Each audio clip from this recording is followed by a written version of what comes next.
Kwingineko, timu ya Kenya Police Bullets ilimaliza ya tatu kwenye mashindano ya Sekafa ya kufuzu kwa ligi ya soka ya wanawake barani Afrika baada ya kuilaza Kampala Queens bao 1-0 kwenye mechi ya kung'ang'ania nafasi ya tatu iliyochezwa katika uwanja wa kimataifa wa Kasarani. Sean Muya anayo ripoti kamili.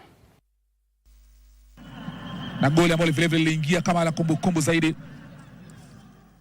Timu ya JKT Queens kutoka Tanzania ilishinda Rayon Sports kwa bao 1-0 na kunyakua taji ya mashindano hayo kwenye mechi ya finali ya kusisimua. Winfrida Gerald alifunga bao hilo katika dakika ya 5 baada ya safu ya ulinzi ya Rayon Sports kukosa kumakinika katika eneo la langoni.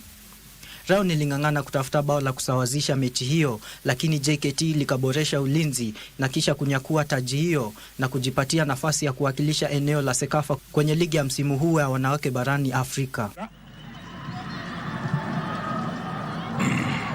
Janet Pangamwene naweka kwenye njia kule Winfrida. Kwenye mechi ya kung'ang'ania nafasi ya tatu, bao lilofungwa na Margaret Kunihira lilitosha kuipa Kenya Police Bullets ushindi dhidi ya Kampala Queens na kumaliza ya tatu. Sean Muya, Darubini Michezo.